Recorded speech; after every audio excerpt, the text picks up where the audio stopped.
It's time for the Douglas Coleman Show. Mr. Smooth and Savvy is joined by guests from all walks of life, from the entertainment industry to authors to political and social commentators, the famous and not so famous, the controversial and the light and fluffy. We have it all. Now, here's Douglas Coleman. Well, hello once again. Welcome to the Douglas Coleman Show. It's me, Douglas Coleman. As always, how are you? Thank you for joining us. We've got Mark Shulman here today. Mark is an author, and he has written over 150 children's books. His latest installment in the Show Me History series features stories about Walt Disney and Susan B. Anthony. We get into a conversation about comic books, graphic novels, illustrations, animation, all that kind of good stuff. For more information on Mark, you can check him out at markshulman.info, and I'm sure his books are available in there somewhere.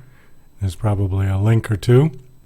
Before we get to the interview, we've got our complete radio promotional package. And we are featuring Winchester 7 and the Runners. And the track that we are featuring by them is called the St. Simon Killer. And we will be playing them for the next 5 shows. Actually, probably the next 5 weeks. We'll do them on the Monday shows. Please see our featured artist section on our website for complete details about this artist. Go to douglascolemanshow.com and click on the featured artist link. We're very happy to be playing them. It's a great track, and I hope you enjoy it.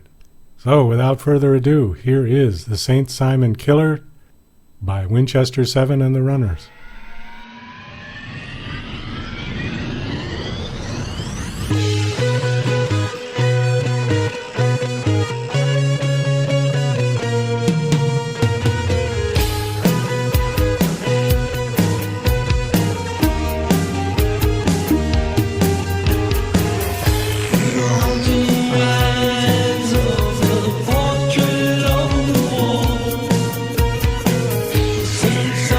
Yeah.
You're listening to Mr. Smooth and Savvy right here on The Douglas Coleman Show. We'll be right back after these commercial messages.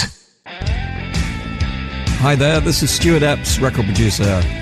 This is my story about Elton John, working with him in those early years, going back to 1967 at Dick James, all the amazing tours, those first recordings, going through to Rocket Records, and it's an amazing story about his incredible rise to stardom and my part in that. So look forward to taking you on that journey. So here we go.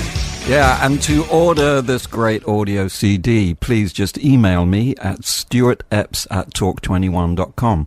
That's Stuart, Stuart, Epps, EPPS, at talk, TALK, 21 in figures.com. Stuart Epps at talk21.com.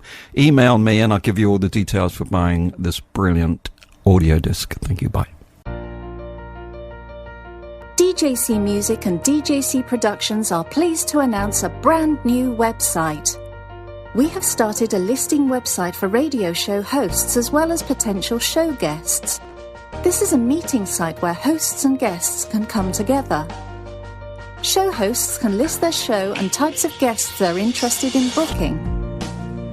Potential guests can list their talents, bio, accomplishments, or anything they feel makes them an interesting radio show guest. There are no recurrent payments, only a one-time $5 listing fee. Your listing will stay up until you decide to cancel. Previous guests of The Douglas Coleman Show are welcome to submit their guest listing free of charge. Go to radiohostsandguests.com. That's radiohostsandguests.com. Tired of living in a culture of lies, fake news, and alternative facts? The Pro-Truth Pledge reverses the tide of lies by calling on politicians, and everyone else, to commit to truth-oriented behaviors. The pledge asks signees to commit to 12 behaviors that research in behavioral science shows lead to truthfulness, such as clarifying one's opinions and the facts, citing one's sources, and celebrating people who update their beliefs toward the truth. Private citizens who sign the pledge get the benefit of contributing to a more truth-oriented society. Public figures get more substantive rewards for signing the pledge in the form of positive media and public recognition. The pledge crowdsources the truth by asking volunteers to evaluate the statements of public figures who sign the pledge. Take the pledge, demand that your elected representatives do so, and encourage your friends to take it at protruthpledge.org. Are you an independent musician? How would you like to have your songs played on hundreds of radio stations just like the one you're listening to right now? Join MusicSubmit.com and we'll promote your music to radio stations and blogs in your genre. It's free to set up your account, and we guarantee your music will be considered for airplay by radio stations worldwide. Why not sign up today? It's free. MusicSubmit.com. Radio promotion for indie musicians. The show's about to start! I'm coming as fast as I can.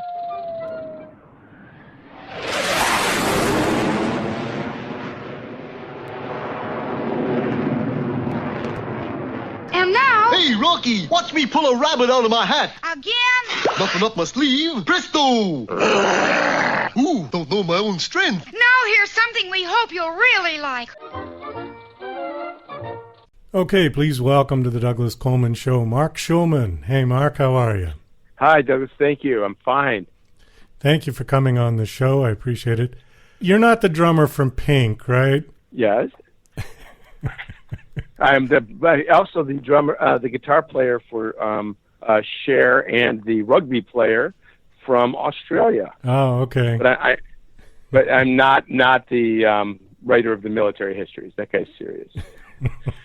Well, but what you have done, you're an author and you've written over 150 children's books. Now that's an accomplishment. How long did it take you to do that? There's a notion that it takes that much time, but it's the space in between. So it's been 20 years of working, very hard for 8. Very hard for 8. Okay. All right. Well, I know that with writers, there is a process, and I mean, I'm a writer of sorts. I write songs, and I've written a couple of screenplays. And there is a process, and everybody's process is different. Do you just sit down, like, at 10 o'clock on Tuesday and just start and say, okay, today I'm going to write? Or does something have to inspire you to get going? Yeah, it never happens like that. It is nothing like a job in which I have a predictable schedule. What I do is I tend to have a few books in the queue and deadlines, and I try to stagger my deadlines so that I am only having the certain panic and loathing that comes at one book at a time, because it's hard when two books cause an identity crisis simultaneously.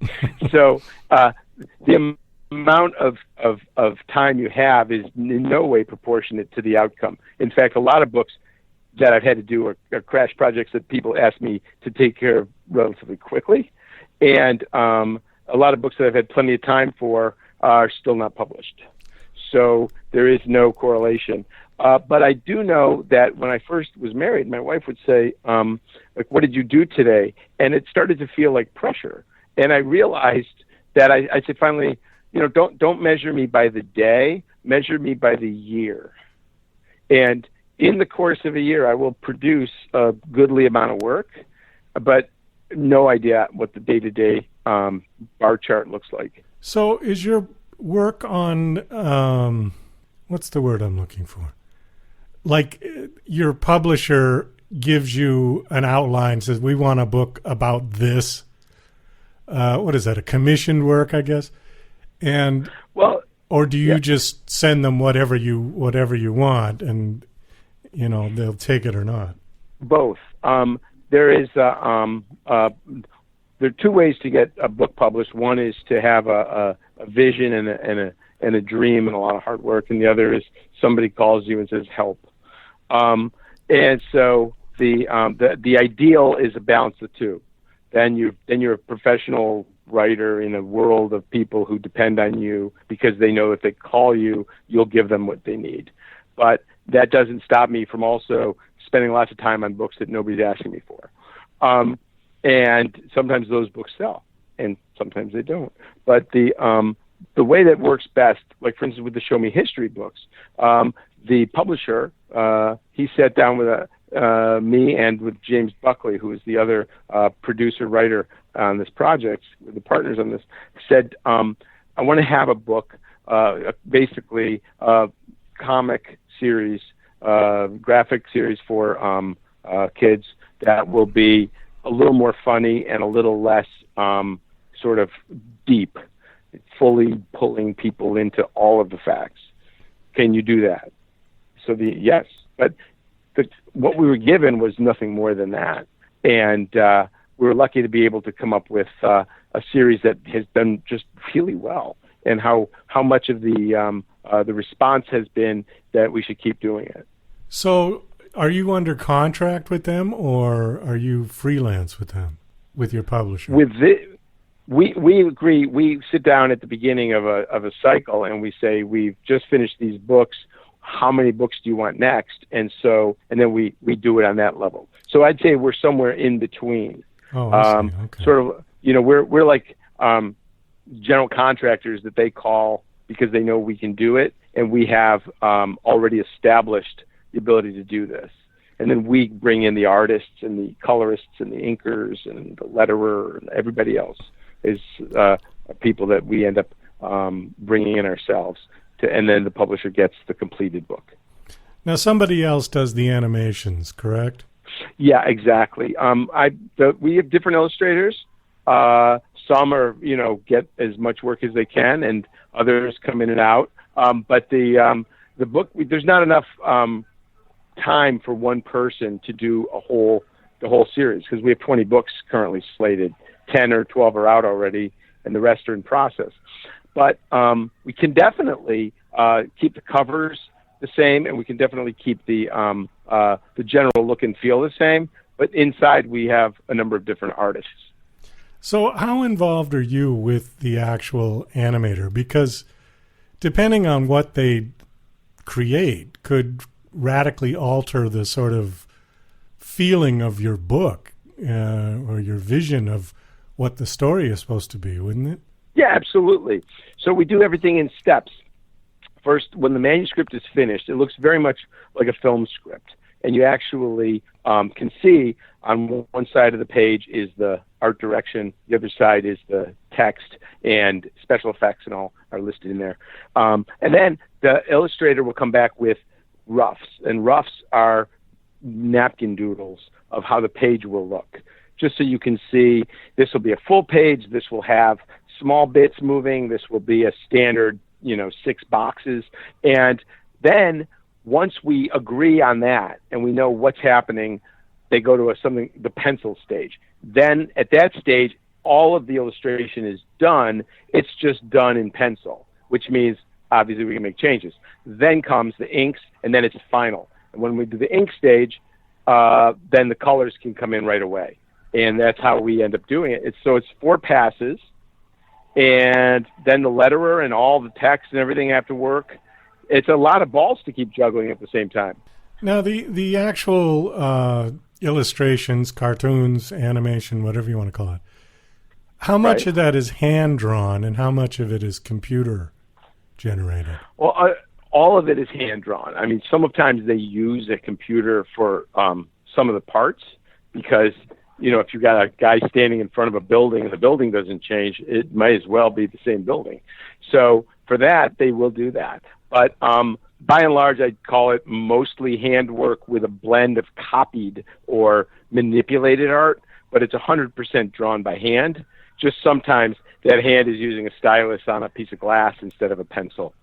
Walt Disney is mentioned on your bio here, and the reason that I brought that up about how much is hand-drawn and how much is computer, because I remember seeing a film that was made probably in the mid-30s at Walt Disney Studios, and they had a room with literally hundreds of guys who were sitting at drafting boards just drawing all day long. And the original cartoons that Disney did, every single frame was drawn by hand. And I thought, my God, that must have... Talk about tedious. I mean, just unbelievable. And I thought that maybe computers at this point would have sped that process up somewhat. Well, they can speed some of it up. For instance, they can create they make the coloring process tremendously easier. The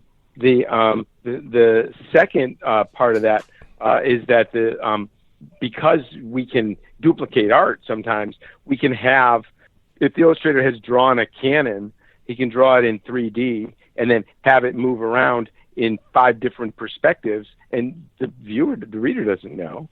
It doesn't affect the story any, but it's a whole lot easier to do it once than it is. So it allows us some economies of time, but it's all every bit of the art is still something that our illustrator drew. So let me hit on this one since we're talking about Disney. It says, things Mark found amusing in Walt Disney's background. What is that? Disney actually was a fascinating guy because for someone who's known for his animation, he was a bad illustrator. He was not a good illustrator. And he was having a harder time getting work and getting hired. So I've got him going in the book, in the Show Me History Disney book, from place to place trying to get hired, and he just can't. And then I've got him working as a cartoon, basically making TV commercials, but for movies in 1920. So the very first animated commercials. And he's bad at that. But he learns the process of making animated films and gets his hands on a camera, and now he's off to the races. But his first ventures are pretty bad, and he keeps going bankrupt because he keeps spending too much and he doesn't manage his time or money well. His brother Roy saves him, and they put this whole thing with with Oswald the Rabbit together, and they've got a hit. Everybody likes them. But guess what? Somebody steals it from him because of the contract. It's written, the distributor takes everything, including the animators. He's done again. Now he's on a train back. He's got nothing. He's been bankrupt 5 times. He's got his hit taken away from him. And as he's sitting on the train on the way back, he's like, I got to come up with something. So in the book, I've got him sitting there doodling Picky Pig, Shicky Shark, Mickey Mouse. And he's like, I'm not even close with Mickey Mouse. And our narrators, Sam and Libby, hop in, and Sam hands him a little round glass with 2 orange slices that look very much like Mickey Mouse. And Walt goes, aha. And the narrator says, what are you doing? And Sam says, look, he gets the idea on the train. I'm just moving things along here. And that's the tone of the book in a nutshell. We know how things happen. We're clear what the facts are, and then we have fun. So Walt Disney did actually draw the original Mickey Mouse? Only on the train. Only on the train. He worked with a guy named Ub Iwerks, and UB is his name. And Ub Iwerks was the unheralded other great mind of Disney, who was responsible for a great deal of the visual work for a long period of time. And Ub had worked with him in the cartoon commercial business. And at one point when he comes back with Mickey Mouse, he shows it to Ub, and Ub's like, yeah, I could draw that much better than this. So he's, we know for a fact that Mickey was never really Walt's creation visually, just 2 circles on a circle. However, Walt is the voice. So that Mickey Mouse voice that he did was always Walt Disney's. And do you know why? Because he didn't want to pay royalties to other people. He said, I can do that. So he was Mickey and Minnie. I didn't know he did the voice. I really didn't. Yeah, I always thought it was because he had his ego, which may have been a part of it, but a lot of it was, not paying royalties. Same reason that his silly symphonies all used classical music. There were no royalties to pay. Oh, that's true. Business was at the bottom of a lot of these choices. I wonder if he ever crossed paths with Mel Blanc. I would have to think, right? Yeah. Because, that community couldn't be that big. And when Disney was busy busting the strikes in 1941 with the cartoon animator strike that almost shut Disney down for good, the Warner studio was the other major studio in town at the time. So I'm certain they must have known each other. Because Mel Blanc, could you imagine if Mel Blanc had worked for Disney? And all of those voices that he did right. would have been Disney instead of Warner Brothers, yeah? True, but you know what? It's interesting. Warner doesn't have a personality behind their art. They had Tex Avery and other big names, but the illustrators aren't well known. However, the voices were. And that would be the main difference with Disney. Oh, okay. Which was good point. That Mel Blanc became the Walt Disney of Warner Brothers. That's the first name you thought of. So I don't think Walt's ego would have allowed him to create characters whose voices were the centerpiece, right? But rather the art. So I'm just guessing, but the time I spent with Disney, I wouldn't think he'd be that generous. Plus, Warner Brothers never ventured into theme parks that I know of, did they? They followed Disney in, but nobody can do what they do because, it's like trying to make you just need so much vision and so many resources that nothing can measure up. What is the difference between a graphic novel and a comic book? Well, a comic book is the old term, and they all fall under this, academic name, which is sequential art. So no one's going to call it that. A comic book is technically anything that is a sequential art, but is really a cheap magazine, not anymore cheap, but a magazine generally with the stuff we know, superheroes, Casper the Friendly Ghost, and so on, versus the types of books that are books. They're books, and they're telling book stories. They just happen to be done with sequential art. Then the name, it needed another name. This would mostly be in the 70s and 80s. And so the artists at the time settled on graphic novels, not thinking that we would do nonfiction one day.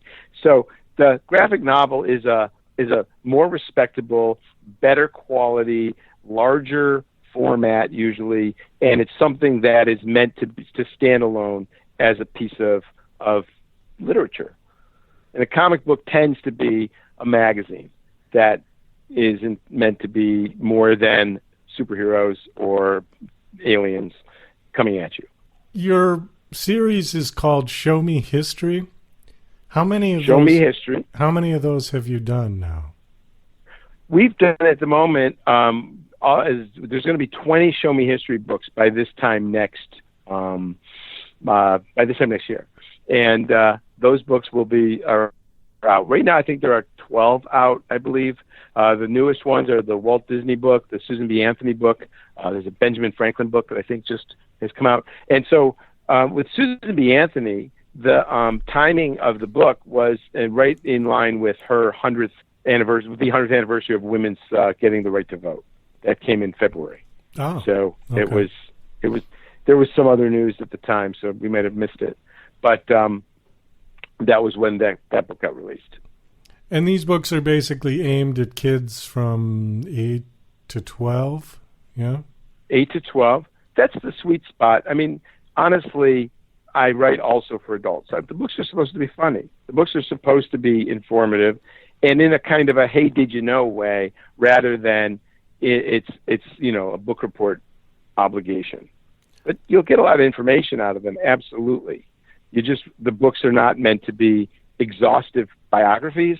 They're meant to, by the time you're done with it, you know a bunch about a historical figure.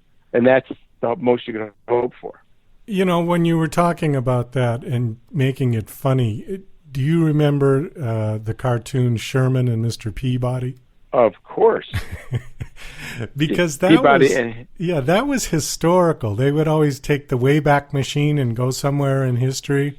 Right. And they would be actual historical people, but the dialogue, it's funny to watch that now because it was so kind of tongue-in-cheek, and there was almost two sets of dialogues going, one for adults and one for kids. It was quite brilliantly written. Yes. The goal with these books is we're aiming them for the kids, and that's why we have the narrators, Sam and Libby, the Uncle Sam and the Statue of Liberty character, and they're just teenagers who come in and see what's going on without allowing.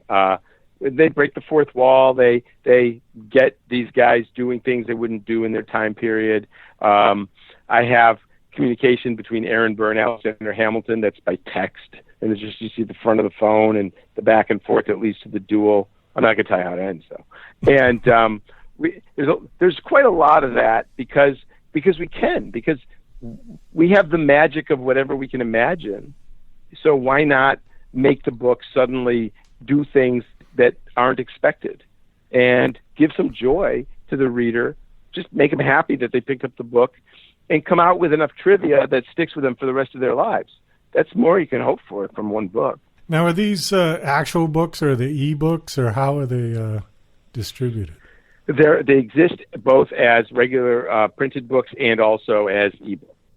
The showmehistory.com website has all the way of finding both of those. Okay. I'm just wondering I don't have any kids, but do kids read real books these days, or is everything on the phone? Unbelievably. No. In fact, the idea that kids would migrate to ebooks never really took off. There's a way to get them using reading on screen. A lot of it is school-based. They don't come home and think, I'm really going to pick up my tablet right now and read. But there are a lot of kids who are taking kind of stepping back and enjoy reading a book because it's a possession. It's more than just information. It's their thing they own. It's something they feel good about. It's got a history and a life and a dents and cuts and breaks in it that they put in. It's their own item to do whatever they want with. When the ebooks are doing well, but they're not what we thought would happen, which was that print would vanish. That hasn't happened. Well, it's kind of nice to hear. I mean, there is something nice about when I'm on an airplane, I prefer to have a real book, rather than trying to read off my phone or a pad or something. It's just right. You just hold on to it and you read it, and I don't know. There's just something about it that's just more enjoyable for me. So I'm glad the kids are taking the same approach. Yeah, and it's lovely that honestly that kids who enjoy reading are gonna be drawn to the process with these books But the kids who don't, who find it to be a bit of a struggle, kids who don't naturally gravitate to it, are going to pick these up because they look like comics and they're fun and they're expressive characters and there's not a giant amount of text to drift through. And by the end, they've just read a story. It just happens to be a story about someone who existed. It's still a story. And it isn't overwhelming in the way that they have to then feel like they're storing all of it. We give kids a chance to just be entertained. And by the way, let's see how much of this sticks. Because if I'm a kid, I'm going to want to pick up something because I want to, not because it's good for me. And these books, the Show Me History books, are all driven by the principle of kids want to read them. Mark, we got to wrap this up. Thank you so much for coming on. This was fun talking to you. What is your website that people can come check you out? You can find the books at showmehistory.com. And my website is markshulman.info, which is, and if you can't spell my name at .info, you'll find the link at showmehistory.com. Okay. So thank you so much. I really appreciate the time to talk. Thank you for coming on the show. Best